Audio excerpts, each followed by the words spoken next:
Okay, it is official now. The votes have been tallied. The race has been called. The speeches have been given. And we've got American Refugee, PJNET's contributor and political pundit with us. Quick thoughts on Iowa, and then let's look ahead. Outstanding night in Iowa. They made a major effort to take Ted Cruz out in Iowa. The governor came out against him. The establishment came out against him. The opponents came out against him. He survived quite the attack. This is a huge win tonight. Huge win. Now, the speeches have been given, and everybody's going to have to get over this, including Senator Cruz, including us. Yeah, he went on a little long, didn't he? I'll indulge. New Hampshire. Well, first thing I'm going to say is this, guys. Celebrate all you want to tonight, and then go to sleep and get some rest. The fight starts again tomorrow. And I don't know exactly what Ted's strategy is going to be. I don't know if he's going to go all in for New Hampshire. Some people think that he actually ought to tamp down expectations for New Hampshire and really go all out in South Carolina. I kind of think he's going to go for it in New Hampshire, but I don't know for sure. But whatever it is, as CruzCrew, we just need to keep rolling. We need to keep having rallies. We need to put together some good new tweets, because there's going to be some tweets that made specific reference to Iowa that need to be removed. And we need to not get too much in the face of Trump supporters. Okay, remember that we need them eventually to come over to our side to win the election. Don't in the face of Trump supporters. Yeah, and we also have to keep in mind that Iowa is a proportional state. It's not a winner-take-all state. And Ted Cruz got 6 delegates tonight, and Donald Trump got 5, and Marco Rubio got 5. Right. So, in that sense, would that same election have occurred later? There would have been, that'd be a whole different story. So we're still not in the winner-take-all states. Now, something that I've wanted to point out, you're the political pundit, but I'm the Twitter pundit, okay? The tweets that we are generating is on track with what we've been doing all along. There's not an increase in tweets coming from us. Okay. There is a heck of an increase coming from others. That are using the CruzCrew hashtag? Exactly. Right. Exactly. In fact, the CruzCrew hashtag is almost on par with PJNET. Wow. Now, the featured tweets have both. So what that means is, for every featured tweet that came out of here, for all that we're doing, there is a matching tweet that's being spontaneously and organically generated. Now, I've been going through the CruzCrew hashtag for about an hour. There are people coming on Twitter. They're coming out of the woodwork. All of a sudden, CruzCrew people are everywhere. Right. Our job is to assimilate those people. We've got to harvest, we've got to capture and assimilate those people. So I'm following, okay? And then if we can get them in here, we can leverage that to proportions. We scared the heck out of the record that was set on the initial launch of the CruzCrew hashtag. We scared the heck out of it. Right, I'm looking at what you got, 63,000? And the record is 70. Okay. The all-time record. Right. And if you would drill down, the record, no, we're not going to beat that. The record for a single hour is 8,998, and that was not CruzCrew. That was defund PP. But folks, I'm showing that you got 9,487 1 hour tonight. Well, then we'll just have to play the air raid, won't we? A new record has been established tonight, a single hour record. But that was in the 9 to 10. That was in the 9 o'clock hour my time, the 10 o'clock hour your time. 9,487 CruzCrew tweets. Wow. Oh my goodness, that one slipped right by me. Folks, we have a historic opportunity here because we've been here all along, and our time is now. Everything's coming together, and let's not be inebriated with this victory. because New Hampshire is going to be a tough. That's Trump's turf. Let me say something that I used to say, and I'm changing my mind right now. You know, we all do our different lists, or some people do lists. I have a CruzCrew list. I do too. I have a Cruise Twibbin list. Different than yours. You do the Twibbin. Mm-hmm. I do people with the Twibbin, but also anybody that I could see as a Cruise supporter. But I used to say, and I wasn't thinking very clearly when I said it, well, this is going to be for early CruzCrew supporters, and I'm not going to add anybody to this list after Iowa, because it's going to be this private little club of the people who were there beforehand. I'm blowing that right off. I'm going to be going and adding people to CruzCrew. Well, start that after you've had a night of sleep, because it is, that sounds like an inebriated statement. And for a man who's been sober now for how long? Oh man, 14 years now, buddy.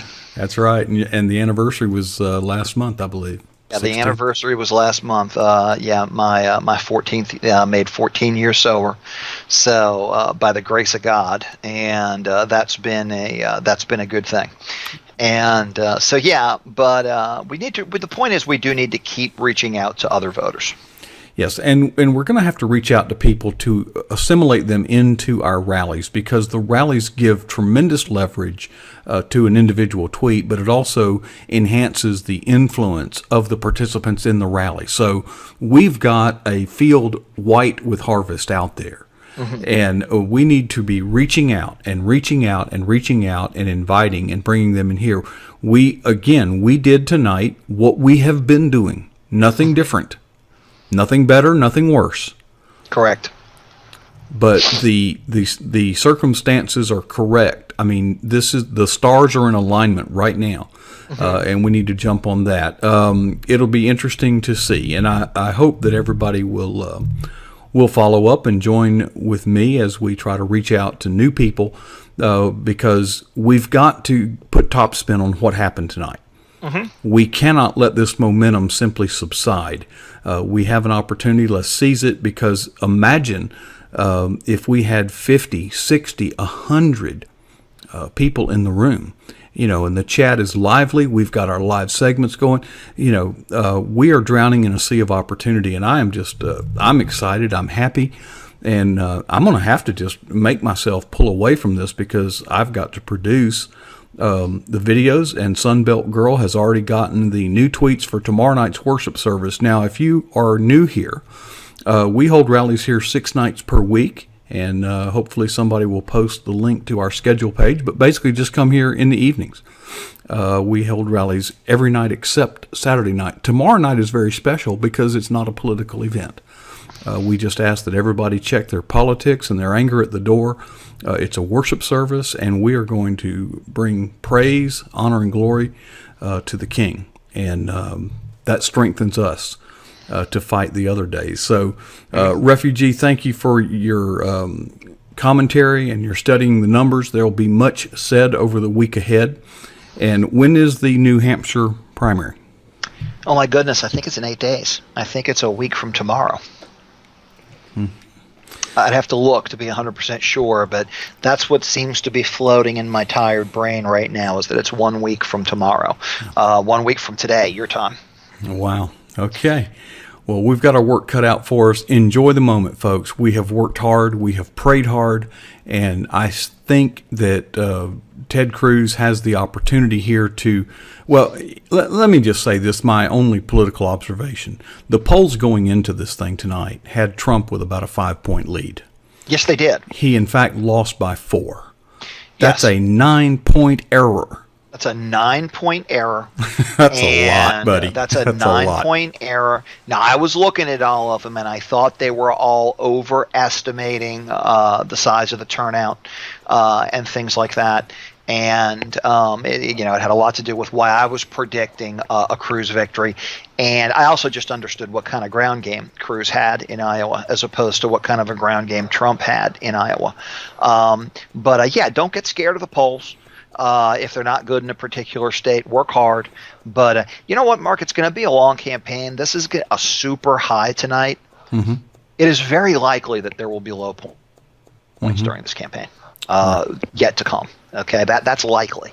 It is unlikely that we will just ride this amazing, run the tables. Yeah, tsunami to victory. Okay, that's not likely. So just be ready to keep working hard, everybody. Well, in wrapping up, let's talk about the people at the trail of the pack. I guess many of them were probably waiting for tonight to make a decision, and some will, some won't. But there are so few votes. I don't, I had earlier said Carson. There are reports out of CNN, and Ben Carson got around, what did he end up with? 7-8% of the vote tonight? Mm-hmm. And Ben Carson, there are reports that he's not going to New Hampshire or South Carolina, that he's going home to Florida and then preparing to go to the National Prayer Breakfast next week. I have a feeling we're going to see Ben Carson drop out of this race. Mm-hmm. And Ben Carson's supporters are good people. Mm-hmm. That are a natural fit to be folded into CruzCrew. Exactly. And he's got a respectable thing. Let's not get too enamored or disappointed with endorsements. I've already seen some stuff on Twitter to the effect that, Huckabee might even endorse Trump. Well, that would be like, when Lindsey Graham, what difference does it make? What difference does it make? The truth of the matter is that Rick Santorum and Mike Huckabee went away. They went totally away. And regardless of their endorsement, I think the people that were supporting, I have great respect for Mike Huckabee. He's been a tremendous influence, not only in my life, but in PJNET. Mm-hmm. And even if he were to endorse Trump, I think that the people that gravitated toward him mm-hmm. would be very likely to ignore that endorsement and gravitate to Cruz. I believe that that's my intuition. So don't get too worried about the endorsements from the people who have 1.2% of the vote. Okay, it's not particularly coveted. Now, the Ben Carson endorsement would be rather coveted, I think. Absolutely. So, but it's the same story. Yeah. Absolutely, the Ben Carson would be. And so I would love to see it happen. And again, whether Cruz gets it or not, I want those Ben Carson supporters supporting Ted Cruz. A lot of people don't know this. I actually have a Ted Cruz and a Ben Carson bumper sticker on the front of my house. Okay. You would put it on your car if you had one, right? Yeah, and I like Ben Carson. Mm-hmm. Okay, and so it's but great night. Remember not to rub it in the face of the Trumpsters too much. You don't have to worry about it with the Rubio people because they're going to be excited. They feel like mm-hmm. they outdid polls. They have reason to be encouraged. They have reason to be encouraged. They mm-hmm. had a great third place finish. Trump people who really believe in Donald Trump, okay? And look, let's face it. If I believed everything that he said, I might vote for him too. Okay, mm-hmm. I don't. But for people who believed in Donald Trump, they're feeling some pain tonight, mm-hmm. okay? And rubbing it in their face is not a way to get them to come to our side. Well, and New Hampshire's a different game. New Hampshire's a different game. So don't go out there and get in the face of Trump supporters. I can't say that enough. I know I've said it several times. Maybe because, I'm weak and I'm tempted to get in the face of some of the Trump supporters that have, been attacking me and been highly critical of me. But I'm not going to do it. No, we're going to take the high road because I think that's what Ted would do, and I think that's what we're called to do. We're called to stand firm, mm-hmm. And we have stood firm tonight. And, just as it's been said by many tonight, to God be the glory. And that's what this is about. So, Refugee, thank you. We need to get some rest. And thank you for your commentary. We look forward to marching this trail together. All righty. Thanks a lot. God bless everybody.